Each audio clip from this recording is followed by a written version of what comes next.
நீங்க பர்மிஷன் கொடுத்தாதான் அவர் உள்ள வருவார். நீங்க பர்மிஷன் கொடுத்தாதான் வீட்டு உள்ள வருவாரு. அங்க இருந்து தட்டுறாருங்களா? அங்க இருந்து தட்டுறாரு. பைபிள் சொல்லுதுங்க.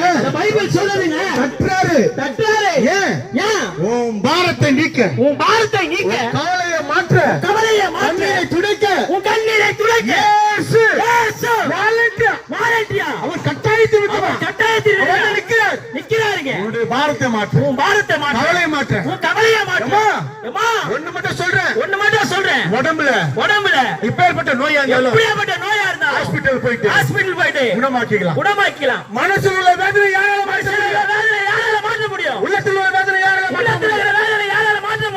கவலை யாரால மாற்ற முடியும்? தாய்மார்களே, தகப்பன்மார்களே, உங்களை நீங்க ஏமாத்திக்காதீங்க. இயேசு இந்த இயேசு கிட்ட பாரத்தெல்லாம் இறக்கிறீங்க. பணம் கஷ்டம் இருந்துச்சுன்னா சம்பாதிச்சுக்கலாம். மனசுல உள்ள வேதனையில கட்டுங்க. எப்படி சரி பண்ண முடியும்? யாரால சரி பண்ண முடியும்? ஆண்டவர் தாங்க.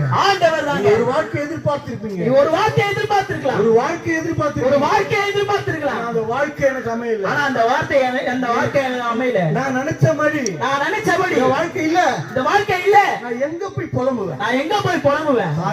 தாயாரே, தகப்பன்மாரே, என்னுடைய வாழ்க்கையில வாழ்க்கை மாற என் ஆண்டவர் மாத்துவார். கண்டிப்பா மாத்துவார். நீங்க விரும்புறபடி, ஆசைப்படுறபடி உங்க வாழ்க்கை சந்தோஷமா சமாதானமா இருக்க ஒரே வழிதாங்க. என் ஆண்டவர் சொல்லிட்டாரு. நானே வழி. இயேசு சொல்லிட்டாருங்க. அந்த இயேசு கிட்ட போனா போதுங்க. ஒண்ணுமே பண்ணுவாங்க. இயேசு கிட்ட போயிட்டு ஆண்டவர் சொல்றாரு, கர்த்தர் மேல பாரத்தை இறக்கி வச்சிடுங்க. பைபிள்ல அழகான வசனம் இருக்குங்க. நீங்க சுமக்காதீங்க. ஒருத்தர் 100 கிலோ மூட்டைய தோள் மேல சுமந்துக்கிட்டு போயிட்டே இருக்காருங்க. ஆனா அதோட வலியும் வேதனை எப்படி இருக்கும்? அதோட வலியும் வேதனை எப்படி இருக்கும்? யாராவது இறக்கி வைக்க மாட்டாங்களா? யாராவது எனக்கு வேலை பேலன்ஸ் பண்ண மாட்டாங்களா? அப்படின்னு எதிர்பார்ப்பாங்க. ஏன் அவ்வளவு கஷ்டம் இல்ல? ஆண்டவர் அது போலதான் உள்ளத்துல இருக்கிற பாரத்தை நான் சுமக்கிறேன்.